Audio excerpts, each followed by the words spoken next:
Comics are now everywhere. You can't walk 5 meters without coming across some reference to comics. Nowadays, Marvel's domination of public entertainment is already waning again, people having become tired of the ever same movies with the ever same plot twists.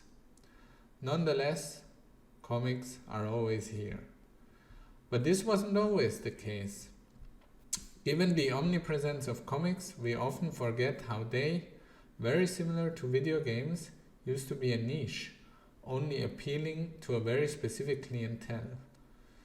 Also, people who read comics and people who played video games were for a long time marginalized. They were regarded as losers, as people who live in their mother's basement and have no social life whatsoever.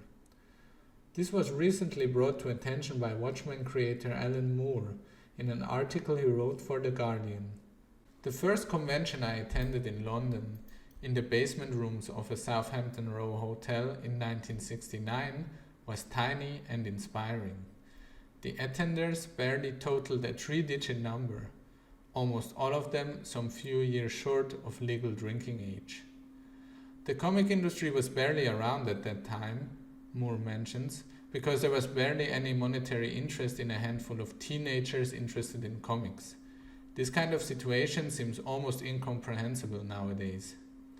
Now, looking at the comic culture of those early days would require someone who's an expert in the birth of this medium, which has evolved with an unparalleled dynamic since then, something which I am definitely not.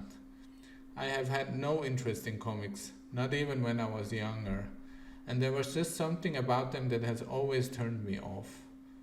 I was more interested in music and movies, which were my preferred entertainment mediums, and video games, of course.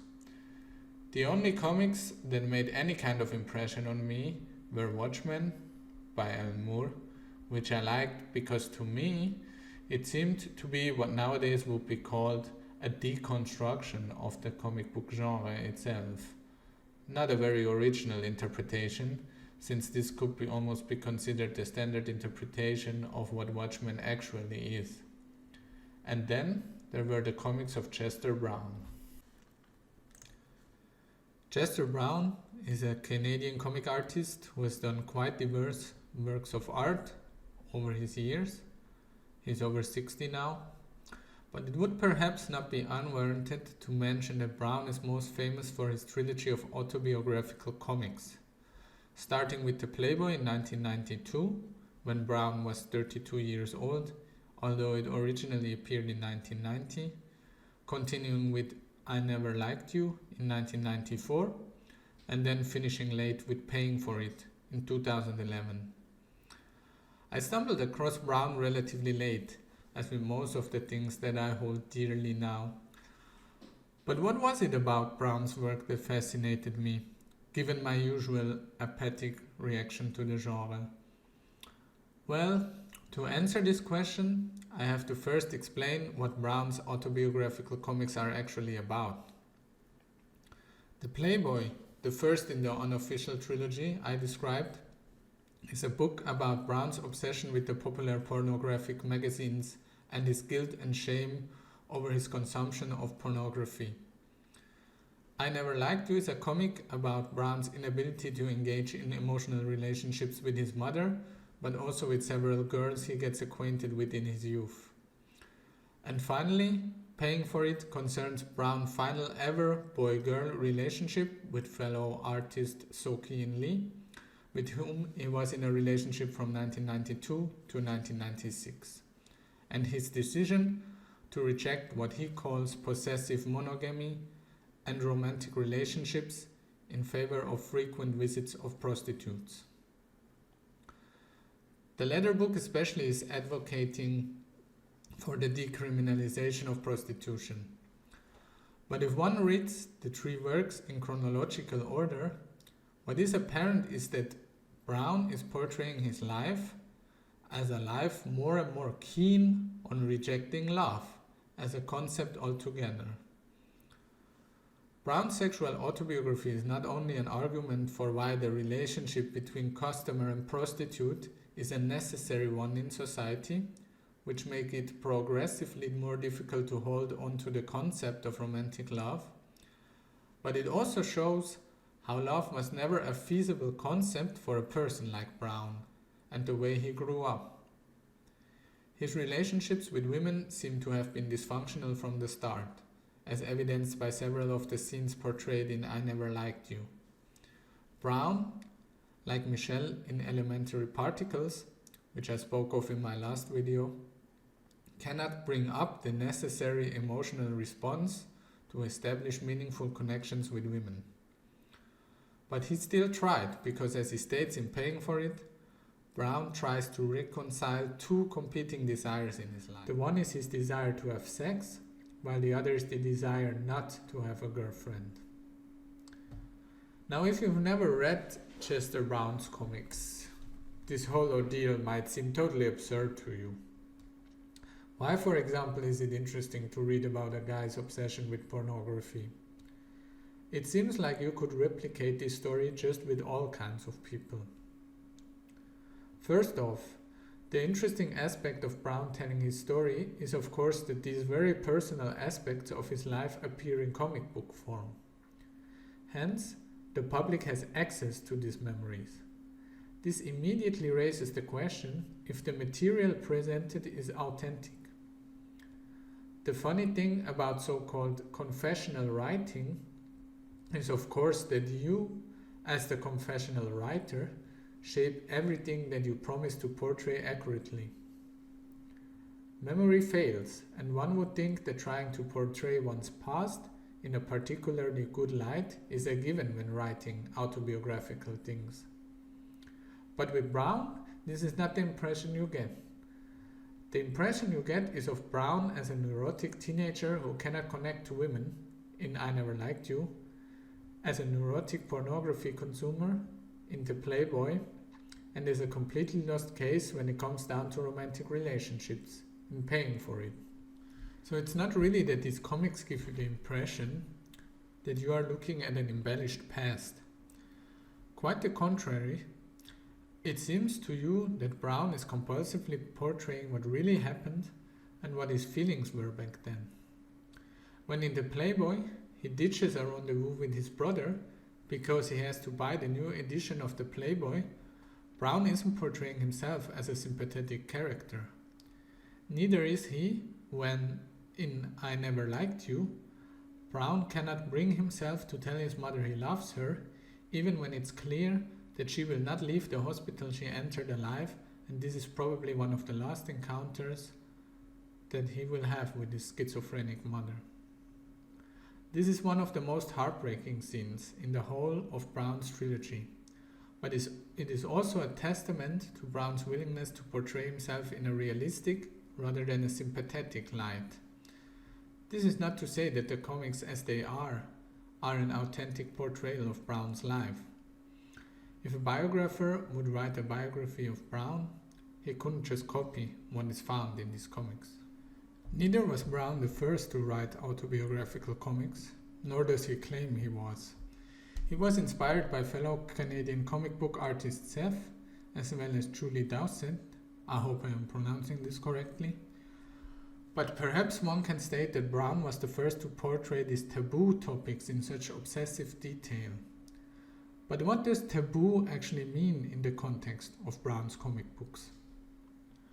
If we look at the Playboy more closely, this work deals not only with Brown and his relationship to the magazines of the same name. It seems almost as if the topic at hand is the effect of pornography on a teenager. Brown's feelings of guilt and shame every time after he masturbates and ejaculates is closely connected to the pleasure he feels looking at the magazines. As he mentions, it is almost a direct consequence of the pleasure he feels, as if the pleasure of his autosexual act is connected to the negative feelings that come with it. Now, is this connection a normal part of the sexuality of a teenager? Of course it is, because society treats sex and sexual pleasure as taboo, and because the main happenings of sexual pleasure take place in hidden compartments of one's homes, which is the bedroom, there is an intrinsic connection between sexual pleasure and the feeling that experiencing this pleasure is morally dubious. It is only when growing up that one learns, or ought to learn, how to take part in sexual relationships in a way that is both socially acceptable and fulfilling for one's own desires. Pornography now, of course, is much more universally consumed than it was back in the day. But the sheer fact that then too there was a huge market for the Playboy magazines shows that there is a discrepancy between sexuality as it is lived in modern Western society and sexuality as it expresses itself in the mind of its inhabitants. This is nothing new or groundbreaking, but it shows that for Brown there is a clear progress, not in a moral, but in a biographical sense, if one looks at the trilogy more closely. Getting rid of the negative feelings that Brown is consuming and buying commodities that provide him with sexual pleasure, he learns, in I Never Liked You, that he is unable to emotionally provide what is expected in a romantic relationship and unable to form purely sexual relationships. So he ends up, as is illustrated in Paying for It, becoming a John. That is someone who frequently visits prostitutes. Is this now the portrayal of a man who has chosen this way for himself? Partly, of course, this is the case. But what is also clear, looking at how often pornography is consumed and how there is a whole industry providing prostitution, despite there still existing a backlash against the industrialization of sex itself, is that Brown is by no means the only one who is unable to consolidate what he feels are his desires and his actual relationships to people in the world. This sort of estrangement, which we now see more and more often, is rarely talked about, because its acknowledgement would mean questioning a core assumption of modern societies, which is that between the genders there exists a mode of living which allows both the expression of their desires and, crucially, that this expression is not diametrically opposed to each other. When Brown is purchasing sex, he is imposing his desires on the subjects, which are the prostitutes. The prostitutes themselves do have different desires. There are different strategies involved here, which come together at a certain point, but then diverge. The modern crisis of relationships, which is expressed in still high prevalences of all forms of gender and sexual violence, seems to indicate that the desires and wishes between the genders is more and more drifting apart, and hence creating less common ground which would enable meaningful communication. Brown's autobiographical works are interesting because they show, from an individual point of view, how the modern illnesses of apathy, miscommunication, and commodification of natural processes are becoming increasingly more common, and in some cases can even evolve into a mode of living. Well, again, thank you for watching the video. And now we heard so much from a male point of view that I just want to recommend a nice book by a female researcher, which is Laura Agustin, with her brilliant book, one of my all-time favorite books, just in general, and definitely my favorite book about sex work, which is Sex at the Margins. Can highly recommend it for providing interviews with sex workers, and which portrays sex work as a sort of strategy that these people use,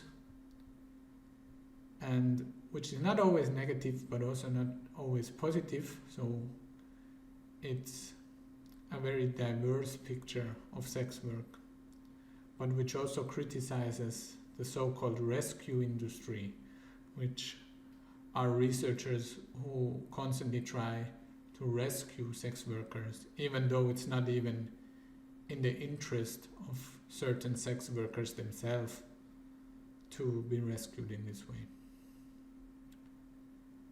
Yeah, as always, send me suggestions if you want me to discuss certain topics. Send me feedback. I'm always open for feedback. And see you next time. Bye.